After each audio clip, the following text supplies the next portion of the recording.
Good afternoon, everyone. This is Dr. Rhonda Farrell, the success strategist, bringing you week 12 of Spotlight on Success. Today, we're going to continue our conversation and discuss values first business model. Building upon our prior week's sessions that really talked about how you can initiate, plan for, grow, scale, an organization that allows you to 2x, 5x, 10x quickly, efficiently, while using agile business practices and navigating uncertainty, allowing you to become a great entrepreneur, solopreneur, or business leader, and harnessing the power of visionary goal setting. So now that we have our strategy, we have our operations plan, we have tactically laid out our initiatives, we've set our targets, and we're moving forward. We've learned agile business practices to scale appropriately.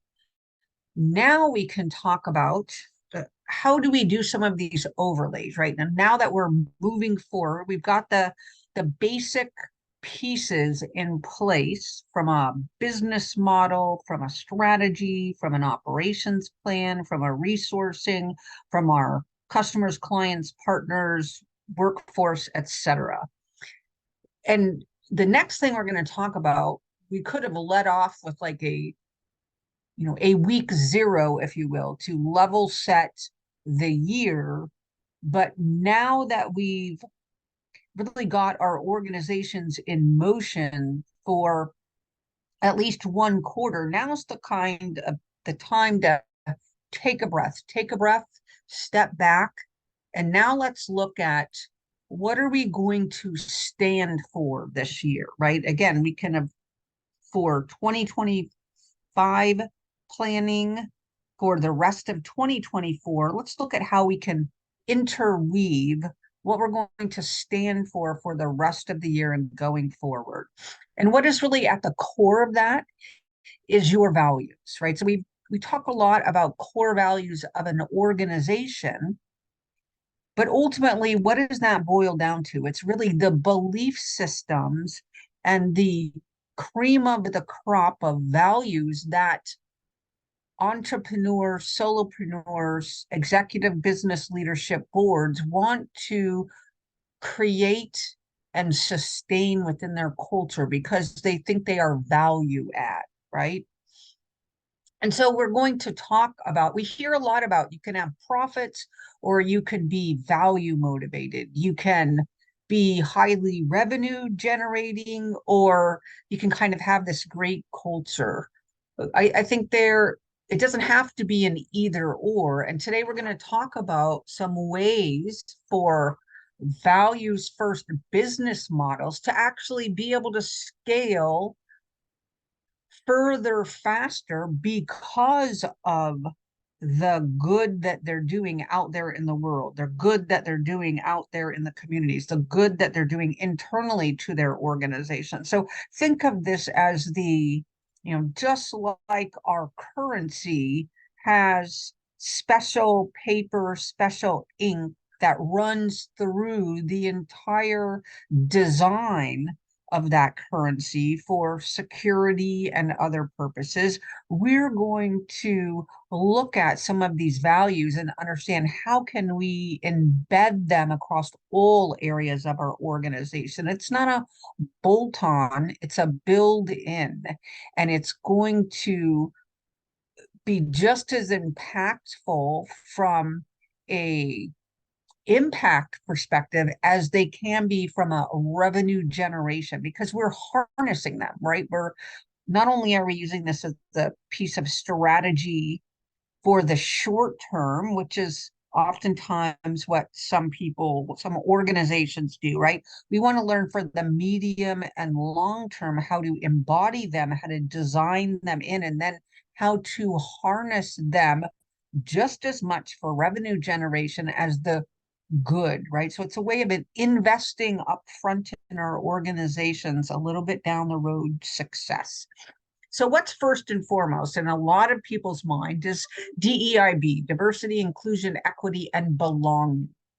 Right. And so when we talk about diversity and inclusion in our organizations, we can look at it through the lens of what is our surround sound for our communities? How are we mirroring the population? Do we have a product or service or piece of intellectual property or a thought leadership series that we're doing that incorporates our community, right? So first is, when we talk about inclusion, it starts at home, right? We want to say, where are we centered at? And are we inclusive of that? And even more so than that, look internally, right? Are we inclusive of the diverse thought, ideas, innovations, etc., of our workforce, our staff, our executive teams, our consultants, our partners, our clients, and our customers, right? Are we planning for strategically to have a diversified set of advisors, of champions, of mentors, of workforce, right? What can we do now to think about how we're going to be planning for growth going forward, and how can we capture a real-time current state that allows us to do a gap analysis to see what we have to put in place to get to there, wherever there is, if that's second quarter 2024, if that's 2025, if that's 2030. But we want to be taking those things into consideration, because ultimately, when we can highlight, not that we're checking the box but because we are deeply ingraining this because of our values first business model approach to serving the community, serving our clients, serving writ large.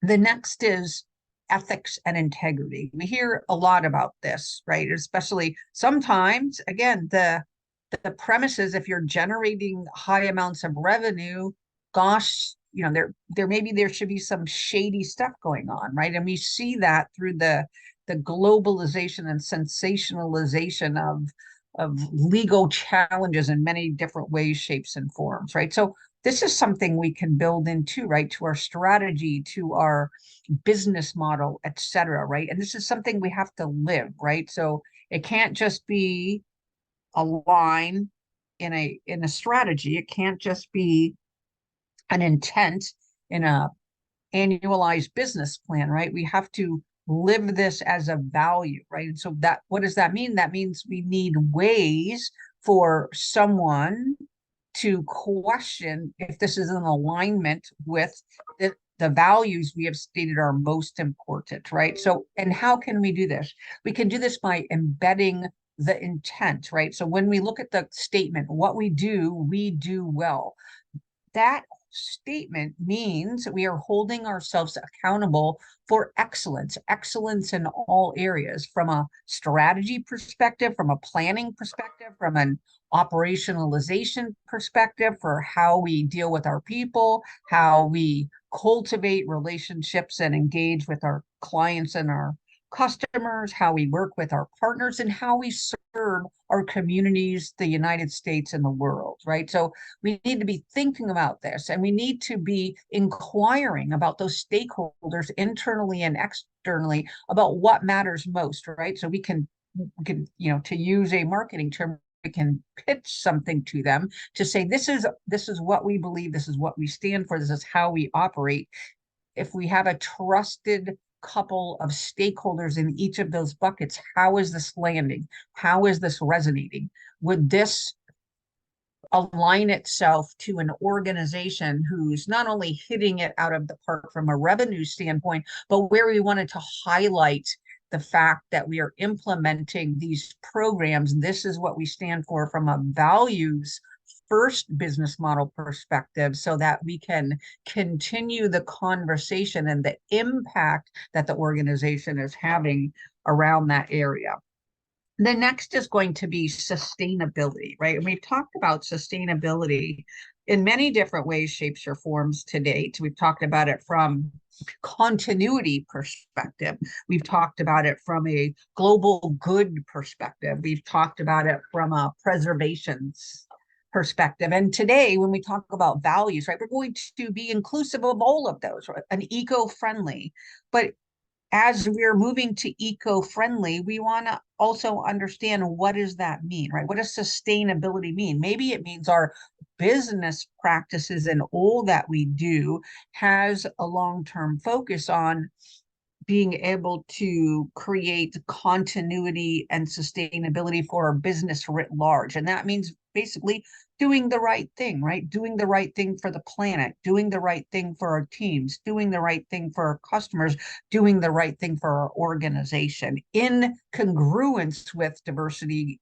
DEIB, and ethics and integrity core values, right? So we can, again, it's a lever we can harness to not only build business because of this, it will enable us to also have greater impact, right? So we can build a whole business model, a whole portfolio, balanced portfolio of products and services, intellectual property, as well as thought leadership around the sustainability area. We see that occurring now in the climate space and many other spaces around our industry segments and the globe. So it's, pick the one from a sustainability that resonates most closely with your organization, where you operate, and what matters most to you. But it's the value underlay and bringing that to life in different forms that we're after here.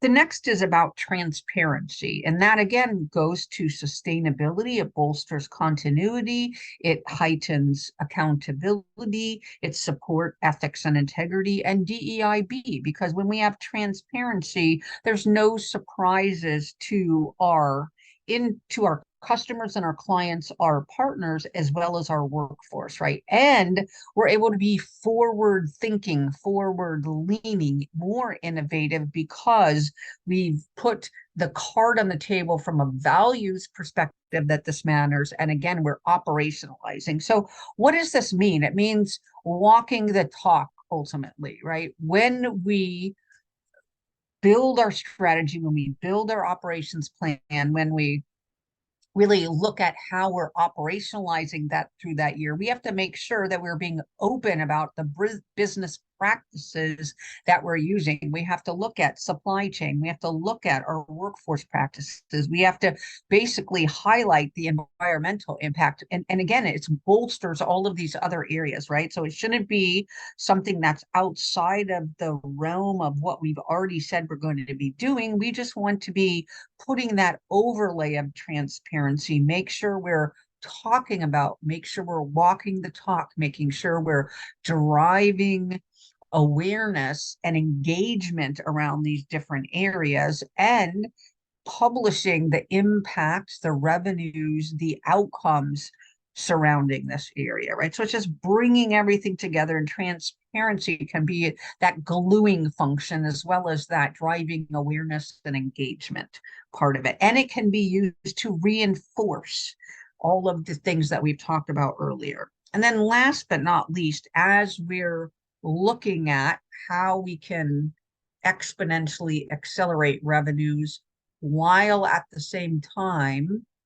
doing good, right? So when we talk about innovation for social good, we're incorporating all we've talked about earlier, right? It's just doing that intentionally, doing that from a lens of making sure that a product, a service, a piece of intellectual property, a thought leadership piece in whatever form that takes, is leveraging innovation that also has a benefit to society and or the environment, right? So if we think of reinvesting, not only do we reinvest a portion of our profits, we invest a portion of our operations to making sure we're doing this. That would mean it's in our strategy, it's in our plan. We're engaging with our workforce partners and our customers and clients to understand what's on their agenda, what comes top of mind.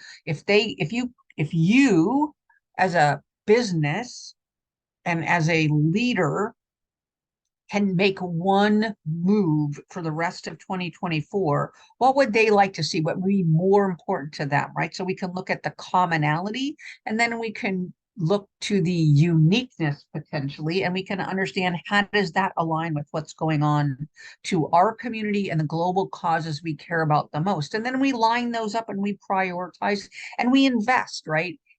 Ultimately, this is an investment into the greater social good, and we choose how we're going to do that. People, resources, technology, maybe that's pro bono work, etc. Right? So we choose what that's going to look like, but the underlying girder is how do we make this blend, right? This blend of innovation and impact for social good, because ultimately, again, that's a lever for exponential scaling and growth from a revenue and impact perspective if it's done in the right manner with the right impact for the right reason. So again, today we talked about in week 12 of Spotlight on Success, modeling a values first business model and how you can put that into play if it's not already included in your organization's strategy, business plan, and annual operations for 2024 and beyond. We invite you to think on this. We invite you to think on for second quarter, third quarter, fourth quarter of 2024 and forward in 2025 and looking beyond into 2030. What's 1 to 3 things that you can do in this area that really drives the cultural basis for how you're going to grow exponentially going forward? Again, this is Dr. Rhonda Farrell, the CEO of Global Innovation Strategies and the Success Strategies, hoping that week 12 has a nugget of gold for you. And we invite you to return next week for week 13 when we continue our series for entrepreneurs, solopreneurs, and business leaders on exponentially scaling for success.